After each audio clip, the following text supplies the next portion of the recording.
Welcome to season 2 of Jay and Chelle Show and Tell podcast. Listen, like we did last season, we're going to put everything on the table in season 2. Everything except for politics. We will keep it fun. We're going to keep it interesting. We're going to keep it sexy. And for sure, we will keep it real. And with that being said, hello. Hi. Let's get to it.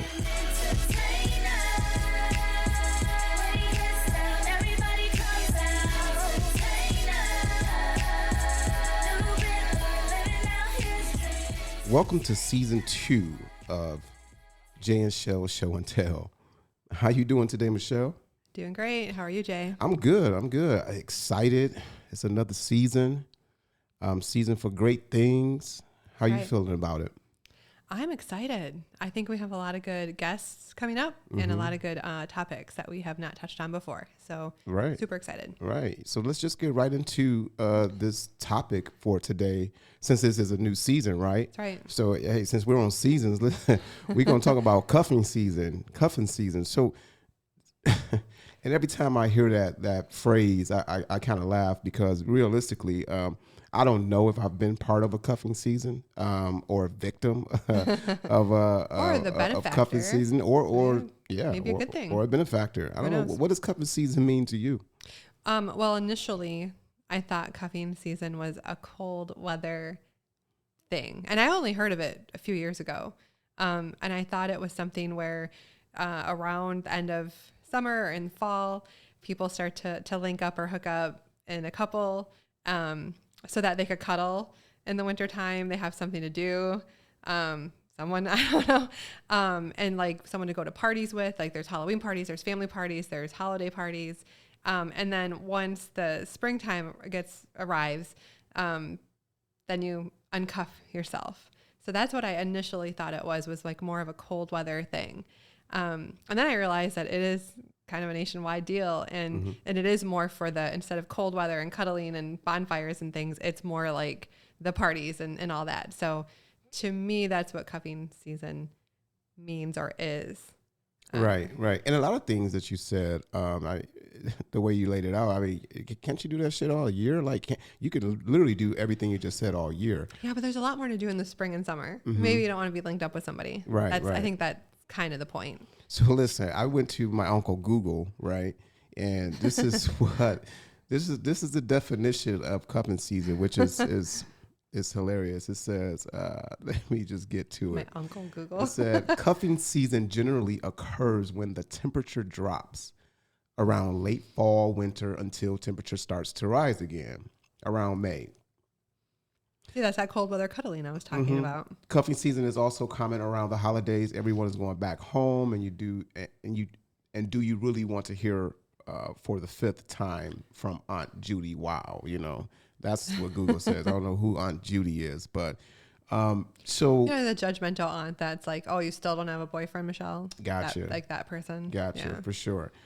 So break it down for me again. So it begins in the colder months. Yeah, it begins in the fall. And actually, I found a fun little schedule about it that actually follows the same idea as my favorite season, which is what, Jay? Your favorite season is fall.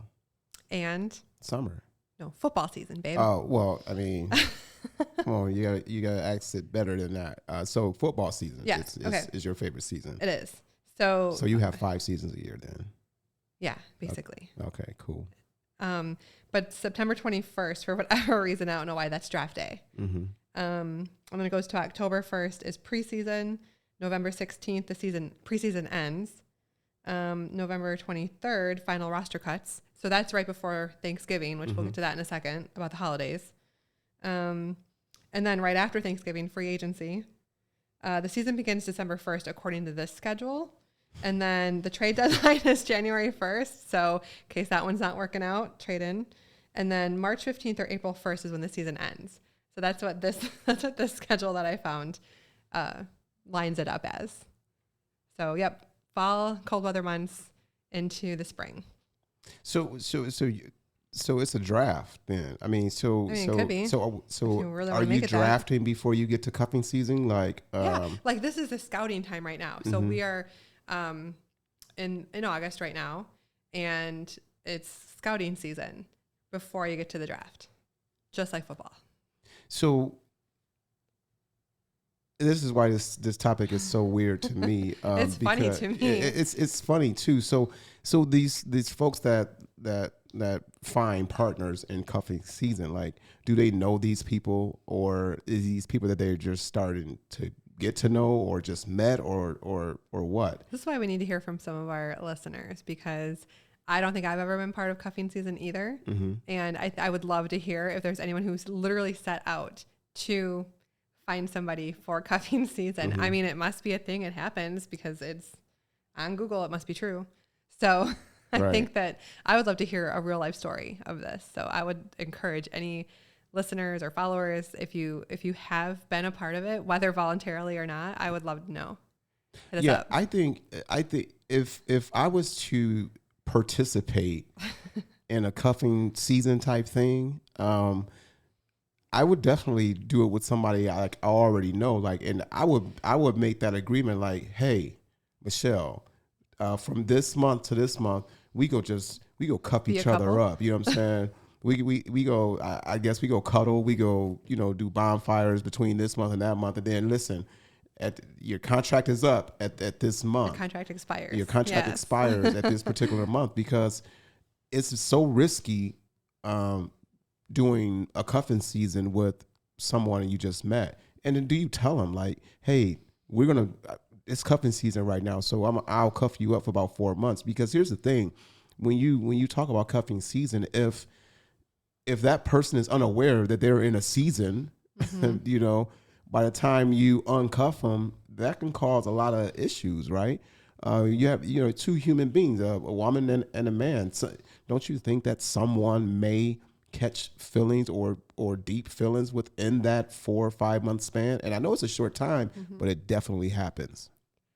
Well, this is actually why I'm glad we met at the end of cuffing season. Mm-hmm. So I knew that's when that was happening, but I don't know. I mean, I think you could do that with an agreement or a prearranged cuffing season. I would say maybe good luck to someone trying to do that. And if you're both on the same page, I guess that's great. But if one of the people wants more or something longer, or what I would think is like, okay, fine, sure, Jay, I'll cuff up with you for the winter time. But then in my mind, I'd be like, I'm gonna suck him in. He's gonna stay with me after. Yeah, that's totally. Watch. That's I would totally make that challenge of myself for sure.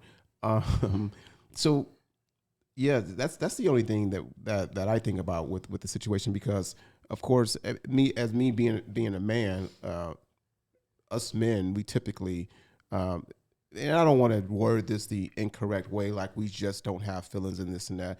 Guys catch feelings just like women catch feelings, right? Now, we may not put it all on the table and let you know how we're feeling or whatever the case may be, because it's just a man and it's like, okay, whatever. I mean, if it's over, it's over, blah, blah, blah, blah, blah. But someone's going to catch feelings in that season, mm-hmm. So and that's why this is so weird to me, because it's just like, I'm trying to figure out, like, okay, so how does it really end? If you go into cuffing season with somebody and they're just a friend, and you guys are just going to do this, then I don't see it being a problem. But to go into it, not letting the person know that they're actually in a season is kind of like crazy, to me. It is crazy, but I don't think it is intended or designed for you to let the other person know that this is for a season or for a few months, and then at the end of it, we're going to break up. I don't think that's the intention or how this works. I think it works with one person or maybe both people, and they just don't say it out loud, looking for someone to date for the few months. And some of the theories I heard, and actually we did put this on our Facebook page recently, and we did have a couple people like give us what the definition is, and it was exactly what we said. Someone to be their person or cuddle up with for the colder weather months and for the holidays. And then at the end of that, you split. But there is some theories that I saw that you break up either before Valentine's Day, or you break up over the Christmas time so that you don't have to buy gifts for that person, which I think is pretty low, but I have heard that, and I did read about that. And then one of our other friends commented that too, that you break up over the holidays, get back together, and then break up around Valentine's Day or the springtime, which is when the season technically ends. But I don't know that it's a pre-arranged type of thing. Maybe I want to hear. I want to know. Yeah, I am very interested. Also, I want to speak to somebody who's been a victim of or benefit of cuffing season. Because if I just say just right off the top of my head, and these numbers are probably not even true at all, I would say probably over 50% of couples out there extended cuffing season. They're sure. in year 2 of cuffing season, right, exactly. In year 3 of cuffing season, Yeah. it just had no clue how things were going to go. Like I said, folks fall for folks if they're having fun, if they're enjoying their time. Sometimes one thing you can't stop is how you may feel about someone. So some relationships out there right now is in an extended cuffing season relationship, I believe. Oh, I think so too. And that's why I think you don't really get into it thinking, one person might get into it thinking it's going to end around that time. But I that's why I said I would get into it saying, oh, sure. Okay. Yeah. It'll last 4 months. And then I would do whatever I could to suck them in and stay. So I think you're right. It probably does start off that way. And then, yeah, they're in year 10 of cuffing season. So what's some rules for cuffing season? Must cuddle. Mm-hmm. Watch football together, bonfires. I think one of the things, that's why I said the theory, couple different theories, was the cold weather, but then the, like Halloween parties. Mm-hmm. Those are fun to go to. And in my opinion, they're more fun to do or go to with a couple or couples costumes. I don't know how you feel about that, but that's kind of a fun thing that I know a lot of people do. Mm-hmm. So you have that guaranteed date. You don't have to look for a date for, maybe a holiday party at work or Thanksgiving. I don't know if people who are in cuffing season would really take someone home to meet their family, mm-hmm. but in your definition that you found, judgmental Judy, so you have someone to go to parties with, you have someone to take to family events, New Year's Eve parties, so I think that would probably be one of the rules is we're dating, we're linked up. And so I'm going to go to your stuff, you go to mine. Yeah, so I think what you just broke down was the benefits or the activities with cuffing season. Yeah, so, I guess I kind of did. Yeah, and it's nothing wrong with that. Rule part, I don't know. It's nothing wrong with that because somebody out there right now is about to enter cuffing season. So right. You may as well break down the activities for them so they don't get it twisted. Know what to do. So the I found some rules. It's like oh gosh, it's some rules that you need to know about cuffing season. It says don't play games, right? Don't forget about your friends. So again, if you're in cuffing season, yeah. You know what I'm saying? This is a temporary situation. At the same time, still, have time for your friends or whatever. It's not like it's not going to be a hey John, I ain't got time today. I'm on lockdown, blah blah blah. You should still be able to do what you normally would do. True. You just happen to have somebody that you're cuffing, and just don't forget, to keep cuffing throughout the season. Don't get attached too easily. That's a rule in cuffing season. Don't get attached too easily. Yeah, that's a deep one. Don't change your Facebook status to in a relationship too fast, right? Mm-hmm. So if you're in cuffing season, then why would you even put in a relationship? I mean, especially if the season is only for 3-4 months. I don't think you would. Right, exactly. Mm-hmm. Don't buy your cuffing partner an extravagant holiday gift. Okay, so rather than the breakup before Christmas, so you don't have to buy a gift, just buy him like a movie or something. I don't know. Yeah, shit. Get that motherfucker Applebee's card right? or something, An Applebee's card. 2 for $20 or 2 for $25. Cheaper I than forgot. A movie. I forgot how they do it now. I got an old Applebee's card in my wallet. I think it's like 2 years old almost. But it's a Father's Day gift. Yeah, it is. It's a Father's Day gift. It was, but that's just saying. I don't go to Applebee's. However, that's a great gift idea to give. Regift. Don't buy him an extravagant one, but regift. That's probably a better idea. That's probably a better rule. Yeah. Find a candle or something that doesn't smell very good that you got. For sure. Give that away. So what is the chances that you think that someone goes into cuffing season and come out of cuffing season? I can't imagine it's very high. I mean, you're only going to want to do those things and be in cuffing season with someone that you like or are attracted to. So I don't see why you wouldn't fall for that person if you are doing things together. And if you are, I mean, let's just face it, especially in the Midwest, there's not a lot to do in the wintertime. Mm-hmm. Go to movies, watch TV, watch Netflix and chill. Like there's not a lot to do. So I don't know how you could spend that much time with somebody and not fall for them. So I think the chances are probably low that you actually get to break away at the end. But yeah, and it's funny. Is there a statistic? Because by the look on your face, I can tell you probably you have know, a because stat or I'm something. looking. I dug deeper into these rules. You So really listen. did. So here's one for you right now. It says, here's another rule: do not let go of your summer fling. Oh, so you got a winter fling and a summer fling. A winter fling and a summer fling, You right? cuffers are brilliant. No, it's just for men or and shady, women. or shady. Men I and didn't say women. men. Yeah. I said you cuffers are shady. Oh, so I just heard you. I heard the word you. So. I said you cuffers. Oh, okay. Are shady. Yeah, but are smart. I'm not real sure. Yeah, so don't let go of your summer fling. So where does the summer fling go? Like I don't know. How do you break up with your summer fling? Be like, it's winter. I need to hibernate with this one over here. Mm-hmm. That's a weird rule. That's a weird rule. I don't rule. think people follow that one. Maybe that would not. be my guess. The other ones I think are legit. Yeah, and the other one says, do be honest about your expectations. All right.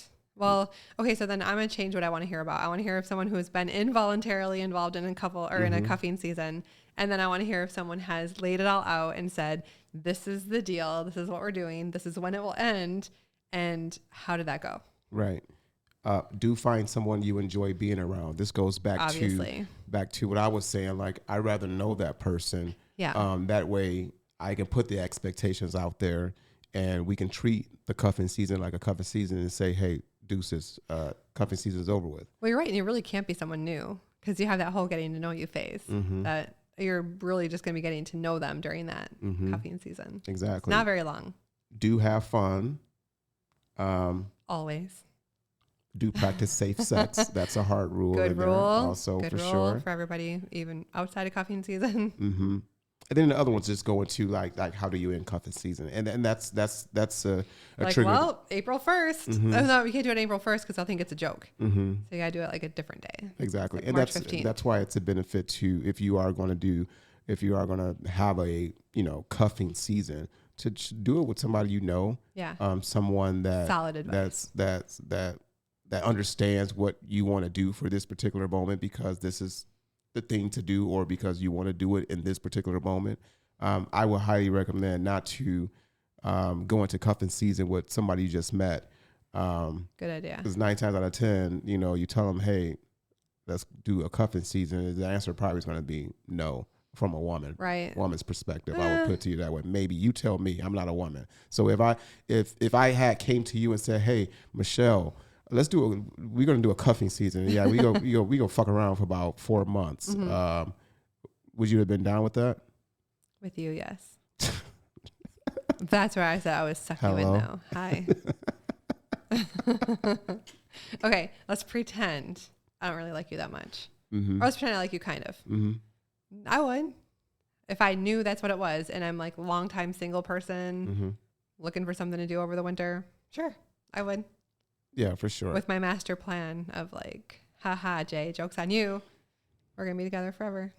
Yeah, unfortunately, sometimes guys fall into that trap.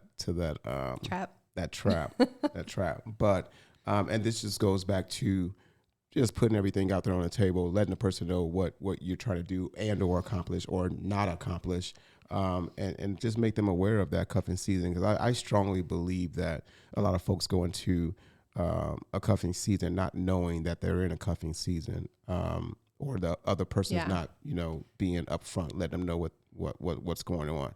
And when you don't let them know what's going on, what happens is someone's just picking a fight, trying to create a breakup. Yes, you have to. How else do you do it? Exactly. And then now you just hate the person and they're done. I think that's the way it really goes. Like someone's picking a fight just, or doing something just to say, hey, we're done. It's not working with. for me anymore. It's April 1st. Yeah. So why go through all that? Just be upfront.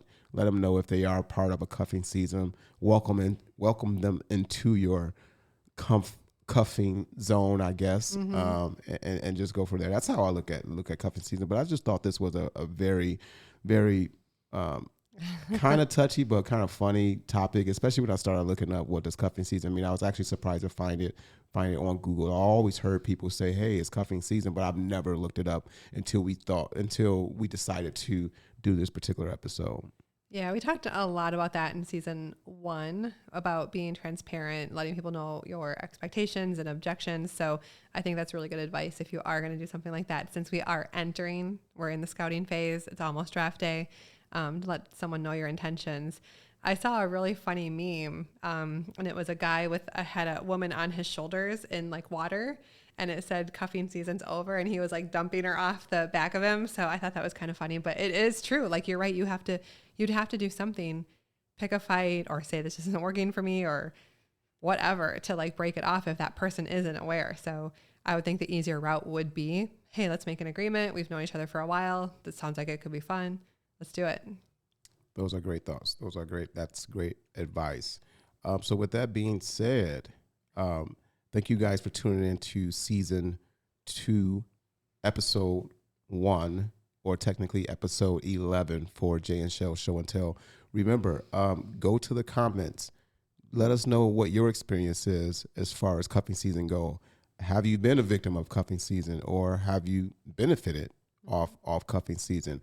Leave it in the comments. Ask us questions. We will respond. You can leave that right on YouTube. You can also leave us a message on Facebook, on Instagram.